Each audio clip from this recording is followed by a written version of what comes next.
Hello mga kabagyan, ay tingaal daw ket, tiubraan tayo ket agburas iti tarong. Intayon! After work nga po nagdiretso na po kami dito ng aking asawa para pumitas po ng bunga ng mga talong.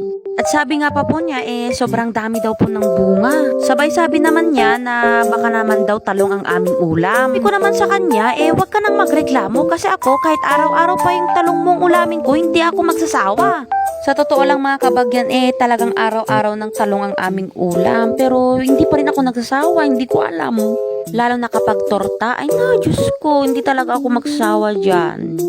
Sabi nga naman ng asawa ko, siya na lang daw ang magpitas. At piliin ko na lang daw yung mga pwedeng ibenta, tsaka hindi. Napakadami nga ng bunga, pero ang dami namang hindi pwedeng ibenta. Aba, sabi ko naman, hindi na rin sayang kasi pwede ko namang ibigay sa mga kapitbahay yung mga pinagpilian. Shoutout nga po wala sa mga kapitbahay namin dyan. Yung mga pinagpilian lang ang binibigay ko sa inyo, pasensya na po. At yun na nga po, na-classify na po namin yung mga pwedeng ibenta, tsaka hindi. At yan nga po yung pwedeng pambenta at yan po yung mga pinagpilian. Hindi na po masama, di ba? At nagtaka nga kami ng aking asawa, abay, isang sako din pala.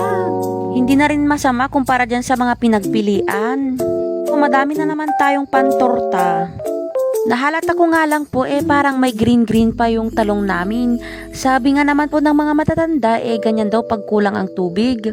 Kinabukasan nga po agad-agad po naming idiniretso ito sa bagsakan ng mga gulay. Envat po ang tawag namin dyan. Aba sobrang nahihilo na ako dyan kasi nakailang ikot na kami ng aking asawa. Hindi pa namin nahanapan yung bagsakan, no ba yan?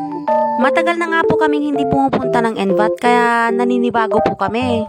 At umaambon pa nga po nung oras na yan. Sabi ko nga sa aking asawa baka magbubukhang basang sisiw tayong papasok sa trabaho.